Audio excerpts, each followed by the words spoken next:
going on, guys? Welcome back to Everyday Struggle. Nadeska here with Akademiks and Wayno. How are you guys feeling? What up? I feel good, yeah.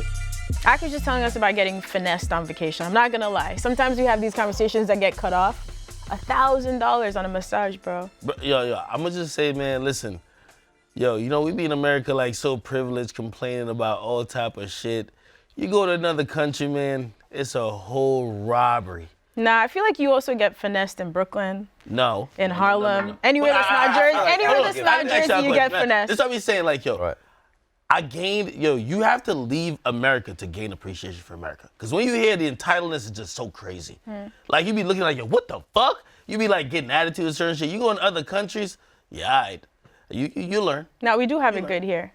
That's one good thing about traveling. You realize how nice it is to come. Nah, we be complaining a lot, though. That's we be true. complaining like shit is the worst here. I know. Like, I be hearing niggas be like, yo, this happened, I'm moving to somewhere else. I'm like, all right, bro, you never lived somewhere else. I did.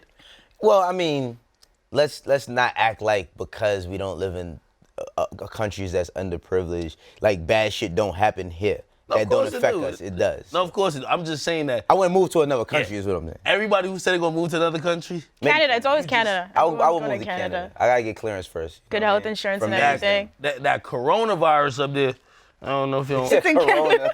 Ain't it corona? Oh man, is it in Canada now? Okay, all right, let's.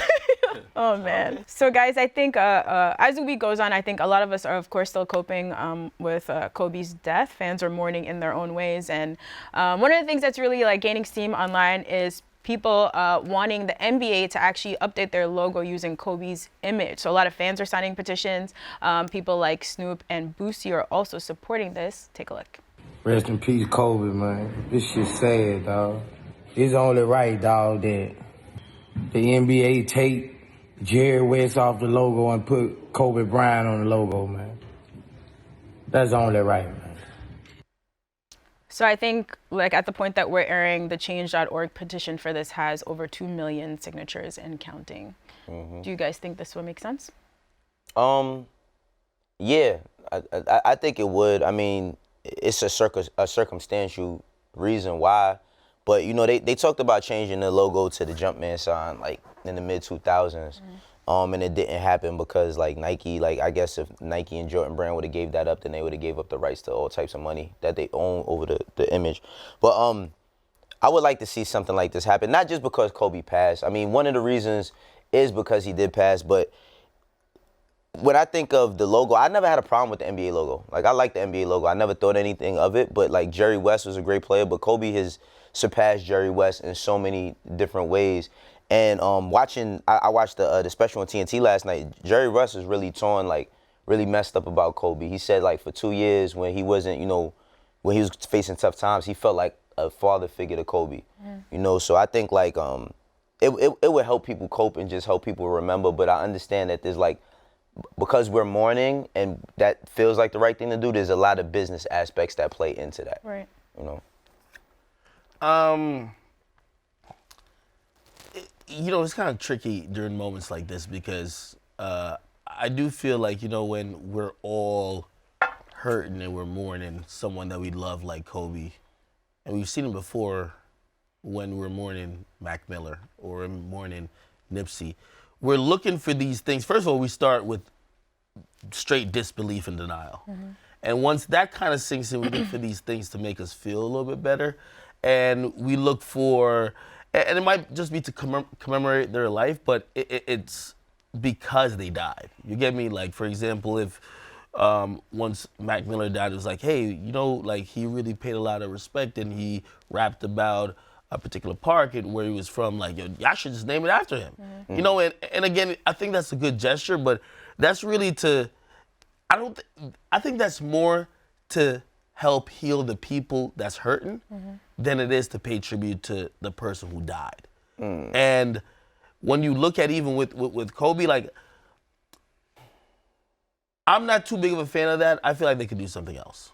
And the only reason why is that, like, even though he's one of the greatest, top 3 ever, if you ask me, but this wasn't even a conversation before he died to change it to Kobe. So really, we're having this conversation. I hate conversations that happen because someone passed. And then when you think about it, you have to realize that in the future, other things are going to happen, unforeseen, and things that we don't even want to even think about into existence. And then what's the conversation going to be then? I feel there's many different ways, and also other things that we could bring to fruition to commemorate his life. And of course, I acknowledge that with the logo, yes, Jerry West says he didn't want to be the face of it anymore. He felt the game has advanced way past him, and like he doesn't even like to be referred to as a logo. Right. But I do think for the NBA that serves somewhat tradition why they do keep it. It's been there since 1971. Yeah. Even though, as you said, they thought about changing during the mid-2000s, they never did. The only thing they ever did over about 30-something years, actually 40-something years, is just update the font. I don't think just doing this in the moment for Kobe is the way to just honor his legacy.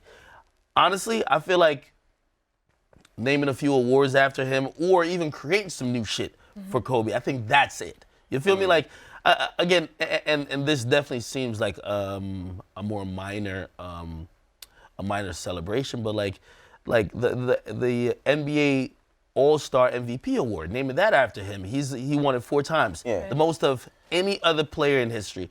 I feel like doing something like that, not that it would suffice, but it would be a little bit more appropriate than just saying, hey, yo, he passed, so we gotta do this. Oh yeah, I don't think, and I don't think it's, they can't just change it tomorrow, but it can be changed one day. I think, and unfortunately, a lot of things happen because people die. I mean, like, Biggie has Christopher Wallace Way. You know what I mean? There's tons of things named after Tupac. We just seen like Wu-Tang get a block in Staten Island, I believe. I know Swiss Beats got a block in the Bronx.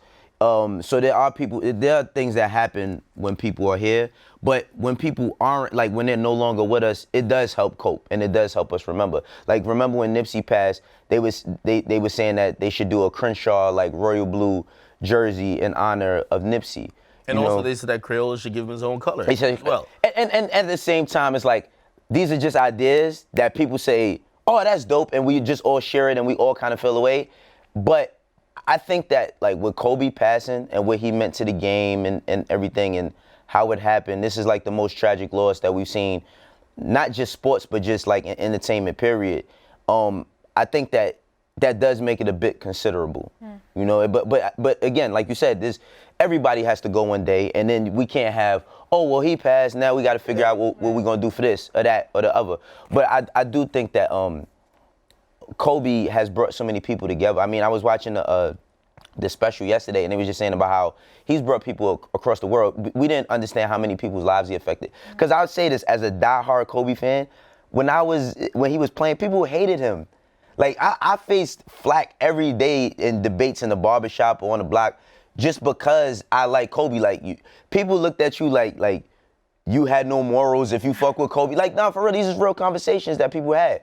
But him passing just put a magnifying glass on how much, even if you didn't like him as a player or you didn't like his ways as a player. Yeah, if you invoke that much passion in anyone, that means that you made an impact. Right. So I think you know, I don't think it should be done tomorrow, but I think that should happen. I think maybe the start of next season, everybody should have like a number 8 or 824 on their jersey. Like, we should definitely, he's definitely a person that his memory has to be kept prevalent in basketball forever. Yeah. Yeah, I will also, you know, I think, you know, these days as we deal with deaths very publicly, and, you know, we've seen so many people pass, I think, you know, there's different levels of how we choose to try to keep someone's legacy alive. I will say, though, for somebody like a Kobe, a Prince, Michael Jackson, like, these people are immortalized despite if he ever becomes the logo or not. Absolutely. You know, like I do believe, and again, I want to be very careful with these words. Like, I think people saw appreciation for certain people, like, for example, like a Mac Miller or a Nipsey, after their death. Absolutely. But when you look at some other people, like, they were already immortalized. And I don't think we have to, like, go above and beyond, because I do believe they live forever because of just what they mean and what they accomplished while they were here. You feel me? So, again, I'm just not into knee-jerk reactions or knee-jerk changes. Okay. Yeah. But I do, like, if this was something that was happening in the pipeline, I think it would be the greatest time now to push it through. Yeah. But if this wasn't even a discussion, just to do it to make people like, okay, we're gonna feel a little bit better about this. I don't know if that's what it is. You know what I say lastly, like, because we always talk about like people not getting their appreciation till they're gone. I just wish that like when we do give appreciation to people, it's not looked at as like dick riding or, you know what I mean? Those type of terms that people use, because it's like, okay, like with Nipsey, if Nipsey was getting all his praise, like that he should have gotten when he was here, there would be so many people to say, well, he shouldn't get all of that. Like that's the only thing. It's always a community of people who support and a community of people who disagree. Yeah. And I feel like, you know, as much as I'm gonna always support every single entertainer and every person that's a friend of mine in entertainment that I love to the fullest. But like, it's so many people that try to give you flack because you love somebody until it's too late. You know what I mean? It's like then everybody's mourning about it. Yeah, it was definitely, you know, watching the reactions of so many different people. You know, I saw Shaq really be super emotional. Yeah. Someone who's had a very interesting and very colorful relationship with Kobe himself. But even watching just like, even how other countries are reacting, like just see how people in Italy and what he meant to, and that's what I was saying, like he brought basketball to places in the world that we don't really identify with basketball. Right. You know, to know that he was someone like, if you ever watched him like during like a press day or whatever, if it was like playoffs or whatever, you know, he speaks fluently. 5 different languages he spoke. Yeah, he speaks mad different languages. And you think about that and you just see how dedicated he was, and also just how unique he was as an individual. So, right. You know, just super sad, but you know, I understand why these things are happening, because we are trying to cope. Yeah.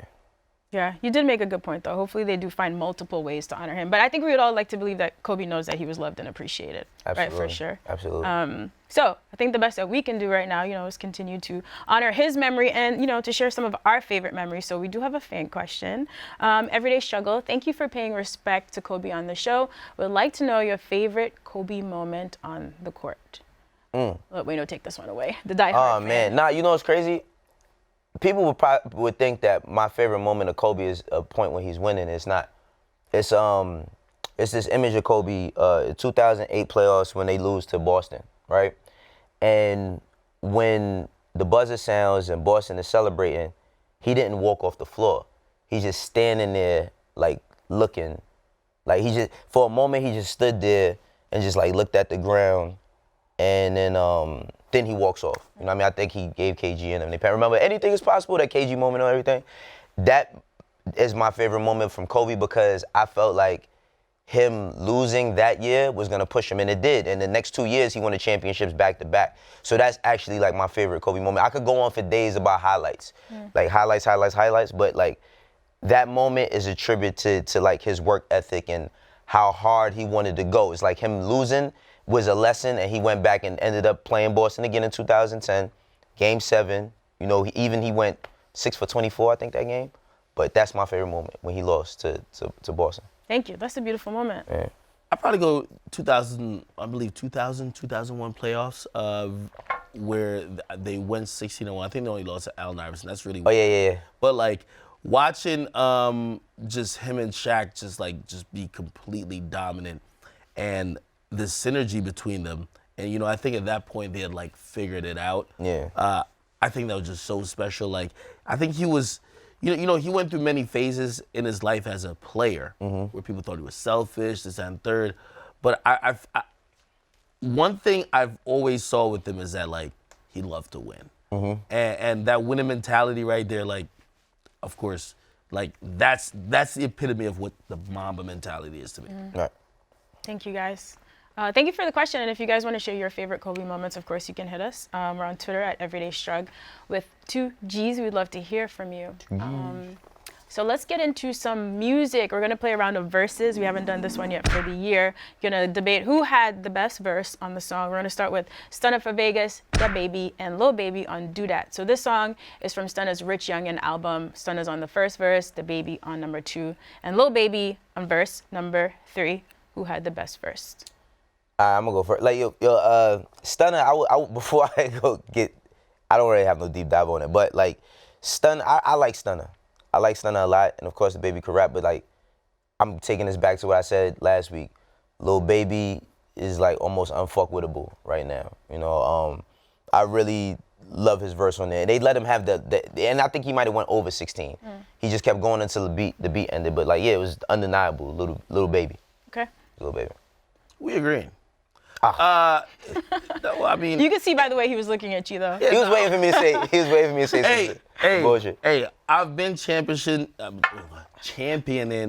Lil Baby as a rapper and someone who honestly, you know, with his vocal inflection, his sound, of course, he's from the South as well, Atlanta.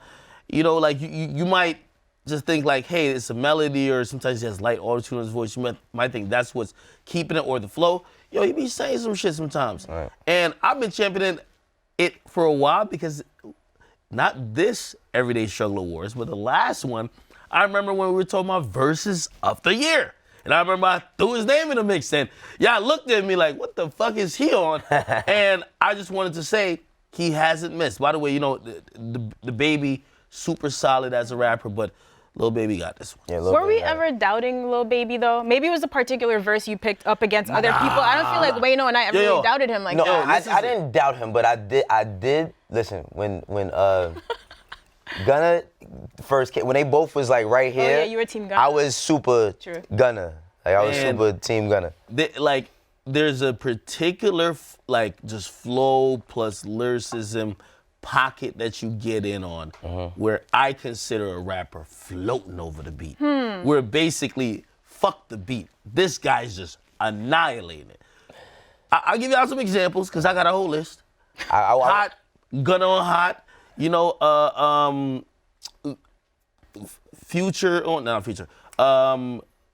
Young Thug on Bad, Bad, Bad, the first verse. Lil Baby on a bunch of shit with him and Gunna. But again, he's just floating, man. I'm not gonna lie to y'all. That's your list for people who's doing good verses? Or because I'm just saying, if you're gonna say that, there's a lot of people you leaving out. I'm talking about floating, like, this is a different type. This is like Michael Jackson moonwalking on a beat. Maybe you should spend 5 minutes and make the whole list. That's not applicable to all songs either. Yeah. Okay. I'm not listening to a Black Thought song like he's floating. That's not no floating shit. He's bodying it. Okay. Floating is like, especially on like a song that you'd expect on some mainstream shit. This person is just in a pocket where like he's just annihilating. Okay, so wait, Wayno, if you thought, what was that, a year and a half ago, that Gunna and Baby were sort of neck and neck, where would you say they are now then? I think that Gunna is. I think they still very close. Okay. Because I feel like, well, this is why, right? Rapping wise, I think Baby is above him, right? Like as far as rapping, if I'm gonna listen to like bars that I could possibly recite, I'm gonna go to Baby. But when it comes to Gunna, as far as making records, and not to take nothing from Baby, but and not even say get records, but guest records, because I feel like Gunna does way better on features than he does by himself. Like if Hot was Gunna's record, like he'd be the fuck out of here, and it sounds like it's Gunna's record. You know what I mean? So I think that they're still very close because both of them do shit that the other one can't. Even though Baby does make really good records, I feel like Gunna just has a little edge slightly on it. I agree with you, except I just feel like, yo, Baby, at this point, yo, every song he's dropping is a fucking hit. Like, Something to Prove is a hit. Whoa is a hit. All his verses, he's like out-rapping everybody. Like, he's having such a moment right now that I'm really anticipating this next project. And, you know, I do think they hit that teetering point where, like, you know, everybody has their moment. I give every rapper who has a hot song or having a moment for a little while, I give them a year and a half. Year and a half, then you're supposed to cool the fuck down. And to be honest, I feel like he's still picking up steam. Yeah. I mean, like, he's having, I think that both of them are just having their run. Like, you know, there's so many artists, like, that we see going, like, these 10-year runs, and I think, like, this is the start of Babies. And it's, like, what, 3 years in, for real, with them? As far, like, I mean, they've been rapping for a while, but as far as, like, everybody knowing and getting on to them and, like, them putting out records and respectable albums, they're gonna be, they not going nowhere. Yeah, you can tell he's extra focused right now. So yeah, we still don't have a date for the project, but he said February, so that's soon. We're already a few days away. It's crazy. Right. The year is flying by. Looking forward to that. So for verses, we do have one more. When Eminem dropped Music to Be Murdered By, I think one of the most unexpected features was Young M.A. on Unaccommodating. It's a number 36 on the Billboard 100 right now. So Young M.A. is on the first verse, M is on 2 and 3. Who did it best? I'm rocking with Young M.A. And again, when I heard the track, I was really surprised, number one, that she was on the track. Right. But number two, you know, it kind of drove home the point that I've been saying. Not only could she rap with all the contemporary rappers who put out more projects, more than M, but like, shit, she could hold her own with a legend. Like, I literally think when we discussing like just even female rap, like she's at the top. I don't think nobody's rapping better than her at the moment, except Rhapsody. Okay. But like, she's really bodying shit. And to be honest, Emma was just spitting a bunch of fuckery. And not like it was bad, but it's like the normal M shit. And I felt like she was a little bit more on par and on subject with what I wanted to hear. Yeah, we're agreeing again. The thing with this song is just like, I think even with Emma on this album, it's just so many words in such a small space. Like, the way that Young M.A. started off the song, I didn't expect M to like. I felt like he didn't have to do that, and I feel like he does that on like damn near every song when he raps with somebody on. Like, you know, like that's his only way of rapping. He didn't do that on Renegade. You know what I mean? It's tons of features that he didn't do that on Don't Push Me with 50, and I'm going way back with that. But I just feel like, why is he doing rapid fire raps for a beat that's so calm and packing so many words together? Like, he's rapping like Bone Thugs a bit, you know? Like, well, if I'm really going off Eminem's album and definitely the intro, the nigga said the way he's rapping is for niggas that Wayno to not appreciate. Like, that's what he basically said. I'm rapping like this, and I know y'all mad because y'all want to appreciate this type of shit in this age. But I do think people get a little bit weary and a little bit tired of like, yo, bro, we know that flow. Dog, like, the vibe of the song's a little bit different. You gonna come with the same shit here. You know, I understand that.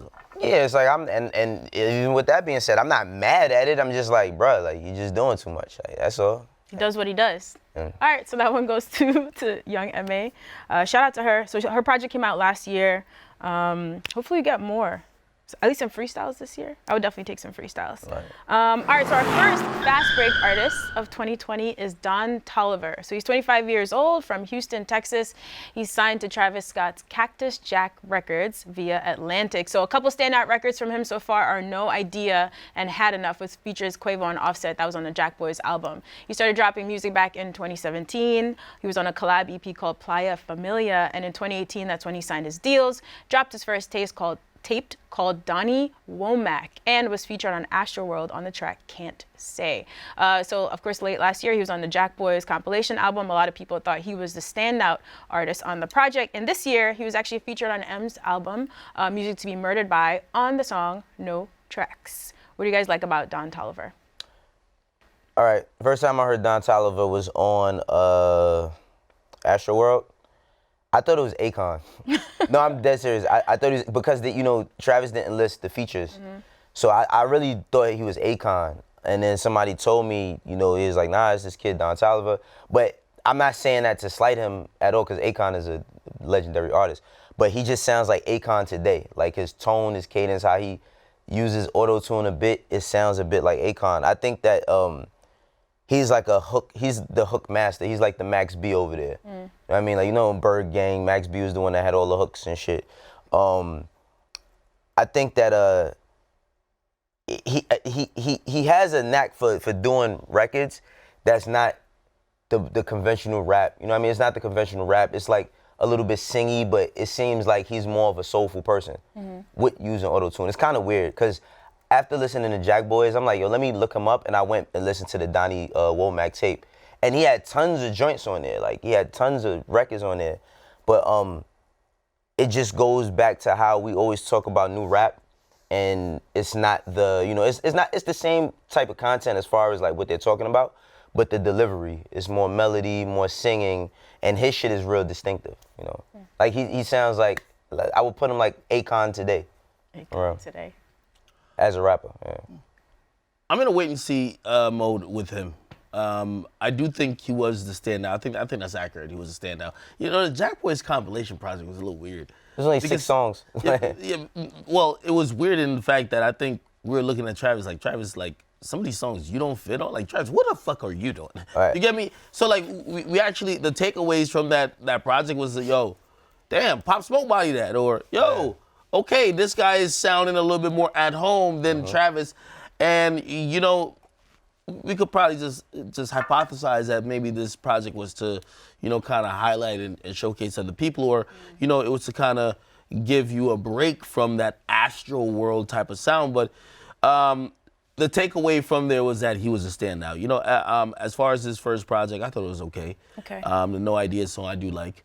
But I am in a wait and see, like, mode from him, because I do hear a lot of talk of, like, yo, this guy's gonna be huge. He's gonna go crazy. Yeah. That's a unique sound, but like I don't know where that's gonna pan out to be. Okay. But I do think he has an interesting wave right now. Yeah. Let's see. Maybe he has another project coming soon. Go check him out. Okay. Side note. Speaking of people who sound a lot like people, you guys ever heard of this dude Masego? He's really good. He had a big song called Navajo a couple years ago. Hey, he sounds exactly like Pharrell to me every time I hear him on a record. The shit is so trippy, yeah, but he's good. He's on a new K-Tronada album too. Okay. It's really nice, which is also really dope.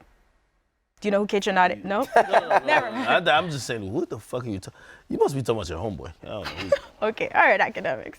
All right, so Messiah? Masego? Messiah, shut up. But do you know who K-Tronada is at least? Don't worry, Heard of I'll put you on Akademiks. Then he's gonna claim he's been on the wave by himself. Yeah. All right, so yesterday, Meek Mill got on Twitter to question sort of some of the label deals that he feels like young artists are getting into. So he said, quote, what's up with all these different race men, got all these young black kids in slave contracts in the music business, come get with us, you need help fixing your situation, shouting out, of course, Dream Chasers and Rock Nation. He says, literally stealing, now we found something we can get rich off of. So I started talking to Wayno about this in the green room. I know you definitely have some perspective on it. Yeah. Well, the thing is, like, Meek has said this a few times, and me as an exec as well, like, I face this. It's like, these kids, they don't be identifying with other, like, people that look like them, honestly. I just be real honest with it. Like, a young black kid coming from the hood, you bring them down to the office, have a real conversation with them, tell them, you know, you could give them a game plan and tell them, like, yo, this is your beginning, this is your middle, this is not the end, but this is where you want to be. And all they're concerned with is how many zeros is on the check. They don't, a lot of them are not taking the time to learn the business. A lot of them are not taking the time to appreciate, before you even signing a contract, a person like a Meek or a me, to toot my own horn, or somebody else is giving them some game that they could, even if you don't sign with me, you know what I mean, take it somewhere else and use it. They're just more concerned with the dollar amount that's gonna go in their pocket. And it's hurtful to see. Yeah. Because I see a lot of young kids put more trust in the dollar than they trust their own people. And end of the day, like, while I am in music business to make money, I'm just trying to educate brothers and sisters of any color for the most part, but specifically mine, to learn and put themselves in a good space where they don't get fucked over. And they don't care about getting fucked over. They just care about the bread. And a lot of the labels, they capitalize off that. So they lead with the money, because I feel we heard, I think it was T-Pain talk about this last year, how early in his career he passed up, you know, the extra money to sign a deal that made sense, you know, thinking long term. So I guess when these kids go into these meetings, are white executives or whatever their race, they're just throwing money knowing that that's what's gonna connect. And I'm not gonna sit here and say, like, all white executives are bad. That's not the case, you know. And there's a lot of black executives that do the wrong thing when it comes to these artists too. I think it comes more from a moral standpoint, you know. But from what I've dealt with, all they care about is, like, what's the bag gonna be like. And you can tell them, like, yo, I remember, Don King said this shit one time. He was like, 5,000 today is worth more to a nigga than 10,000 next week. And he said, you want to know why? He's like, because they don't think they're gonna make it the next week.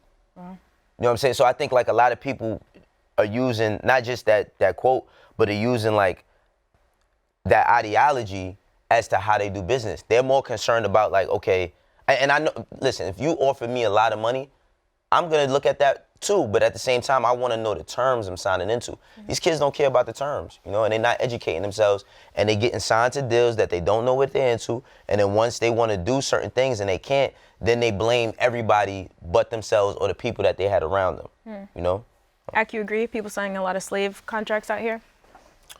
I honestly have a different perspective on all of this. I really feel like the new artists of today, the younger kids, like, I feel like they think the whole system of a label period is almost like a Ponzi scheme. Just because there's no more artist development, like by the time a label comes to you, you already got something going on.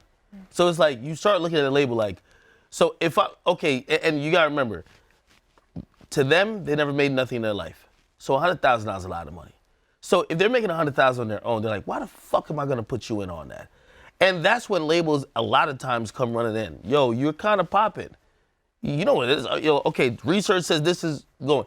The kids know it too. Like they're not fucking like shocked. Like, oh my God, you want to sign me? So they're looking at it like, so what are you bringing to the table? I don't think that question is answered correctly anymore. What is a label? If you already have some momentum, why sign to a label, right? So that's the first big question. The second big question, and I really have it about Meek's tweet, is that what is a slave deal now? Because I would say about like 98% of artists are in some type of 360 deals. You know, like when I mean 360 deals, there's participation by the label on most ends of what could be profitable in your career. So is that a slave deal? And by the way, there are some artists that aren't in that, but you know they had so much leverage that at that point the label just wants to probably get catalog, get them down with it. It's like, what's a slave deal? Because historically speaking, I remember people demonize Lyric Cohen for saying 360 or saying, hey, this is how we do business. Most of these labels now, you're gonna be in some type of situation, and I mean the 360 could be as small as 5% on your merch, but now everybody's hand is in the pot with a lot of stuff you got going on. Yeah. So I do think that like the younger artists, they're worried about that, and that's what I think is missing from Meek's tweet. You tag your situation with Roc Nation. Roc Nation is the management company, also a label. Like if that seems like all hands on deck, but what are you bringing to the table? Well, the thing is that what he's trying to, and from what you're saying, all these kids be signed. That's what I'm saying. Like they might be making a couple of dollars on their own, but majority of these kids are signed. Like all of them. I see it every single day. Like they're signing. I think the point that Meek is trying to make is, of course he wants you to come get down with him, right? But it's more so of, we just trying to educate you. You know what I mean? Like, we're just trying to educate you so that you're making the right decisions. And you would rather go over here with a couple of guys that don't know you. You ask them, you walk in the room and you tell whatever executive, you know, you looking at me as an artist, as a brand. What kind of jeans do I have on? You know what I mean? Like what kind of, not my watch, but like what kind of hat is this? They can't identify with you culturally on no level in a lot of ways. But you'll sign yourself over to them instead of sitting with some guys that know where you come from, know what you're trying to do, know like your circumstances that you're trying to get out of, and trying to give you some game, but you'll look at them as like they trying to snake you and not them over there. That's the biggest point I think he's trying to make. Well, I think, you know, starting from my first point, I think the reason why it derives all the way to this point is, again, artists are now really thinking, okay, all of y'all labels are alike in terms of what you'll do. So if I'm coming in and the reason you even want to talk to me is because I have some buzz, some hype, or I have a song that's moving, I'm just here to cash out. Give me the money. So who got the most money? So this is a stick up. So it's not about oh, like, and I do think that question needs to be answered from every label. Like I look at QC. Right? And this is definitely not no plug. I really don't want to plug anybody. But I had to use somebody's example. I feel like they could, if there's a new artist kind of popping and they bring them in for a meeting, I feel like there's an attractive palette of things that they could entice that artist with. Right. hey, we got a couple of artists, they're already doing their thing. Of course, you know, you could be in that mix. We have a management company. Look what that management company has done for Cardi B. Even though Cardi B's this and third, we have I think they have a bunch of things that they can make an artist feel like, I want to be down with them. Right. So maybe that artist says, you know what? The benefits of what y'all are bringing to me makes sense for me to sign for, like, say, $200,000 rather than somebody else who's offering $1 million. But a lot of times when the artist is coming in and they're having a bunch of meetings, I see it all the time when artists hit me. Like, sometimes I randomly posted some guy, literally trolling, on my page. And then he says, yo, I got 5 meetings. You got meetings. So he's going and he's just sitting with random people who probably saw a song going viral, and they're all telling him whatever their pitch is. And I think for that artist, he's looking at it like, you know what? Y'all didn't help me to get here. Y'all probably wouldn't even predicted me to get here. Y'all are all saying the same things. Who just has the biggest bag? And a lot of times, like, shit, I remember over the last year, for all the artists who were trying to either go to a new situation or trying to get signed, the whole thing was that, yo, if you want the biggest bag, go to Columbia. They trying to catch up in the urban game. So if you want that $2 million, nobody else will give you the $2 million. Columbia will.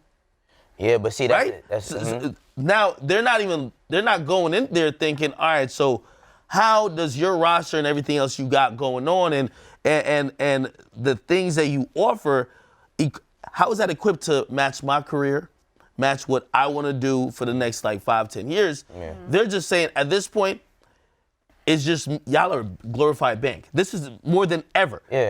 Artists are looking at labels as glorified banks, and it's who gives you the biggest loan. Right, but the thing about when you go get a loan from a bank, you have to have a business plan, and that's another issue that we never speak about with these artists getting into music.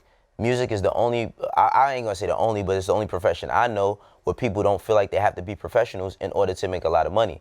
The thing is that when you get in a $2 million check, what makes you gotta understand? All right, what makes me special? What am I bringing to the table that I could get that? Because for $2 million, they have to monetize off of that. They have to make money off of that, right? Because they're fronting you that bread.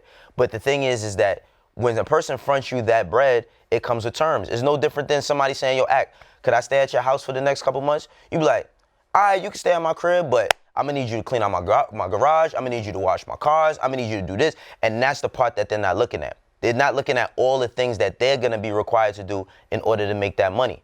And then the confusion lies where once they do start getting popping with the label and they don't have the next hit or they don't have a strategized plan, they're stuck. Now, I wanna put music out. Well, this song isn't performing this well.